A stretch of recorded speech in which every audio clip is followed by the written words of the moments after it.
എന്തെല്ലാം എക്സസൈസ് ആണ് ഒരു ACL സർജറി കഴിഞ്ഞ ഒരാൾ സ്ട്രെങ്തനിങ്ങിന് വേണ്ടി ചെയ്യേണ്ടത്? ഒരു കോമൺ ആയിട്ടുള്ള ഒരു ക്വസ്റ്റ്യൻ ആണ്. നിങ്ങൾക്ക് എന്താണ് തോന്നുന്നത്? പ്രത്യേകിച്ച് പറയുന്നത് സ്ട്രെങ്തനിങ്ങിന് വേണ്ടി മാത്രമായിട്ട് കുറച്ച് എക്സസൈസ് ചെയ്തതുകൊണ്ട് റിക്കവറി വരില്ല. അതുകൊണ്ടാണ് ACL സർജറി കഴിഞ്ഞതിന് ശേഷം റീഹാബിലിറ്റേഷൻ പ്രോട്ടോകോൾ ഫോളോ ചെയ്യണം എന്ന് പറയുന്നത്. അവിടെ ലെഗിന്റെ പൊസിഷൻ ഉണ്ടാവും, ബ്രേസ് ഇടേണ്ട രീതി ഉണ്ടാവും, നടക്കേണ്ട രീതി ഉണ്ടാവും, സ്റ്റെയർ കയറി ഇറങ്ങേണ്ട രീതി ഉണ്ടാവും. ഇങ്ങനെ പല കാര്യങ്ങളോടെ കമ്പൈൻ ചെയ്തിട്ട് മാത്രം എക്സസൈസ് ചെയ്താലേ റിക്കവറി കിട്ടുള്ളൂ. പ്രത്യേകം ശ്രദ്ധിക്കുക.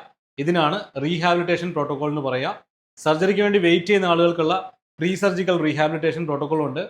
അതുപോലെ തന്നെ സർജറി ഒഴിവാക്കുന്ന ആളുകൾക്ക് വേണ്ടിയിട്ട്, അല്ലെങ്കിൽ ഒഴിവാക്കാൻ താല്പര്യമുള്ള ആളുകൾക്ക്, എല്ലാവർക്കും ഇത് തന്നെയാണ് താല്പര്യമെന്ന് ഞങ്ങൾക്കറിയാം. പക്ഷേ എങ്കിലും അതിന് സാധ്യത കൂടുതലുള്ള ആളുകൾക്ക് വേണ്ടിയിട്ടുള്ള നോൺ സർജിക്കൽ റീഹാബിലിറ്റേഷൻ പ്രോട്ടോകോൾ ഉണ്ട്. അതുപോലെ തന്നെ സർജറി കഴിഞ്ഞിട്ടുള്ള പോസ്റ്റ് സർജിക്കൽ റീഹാബിലിറ്റേഷൻ പ്രോട്ടോകോൾ ഉണ്ട്.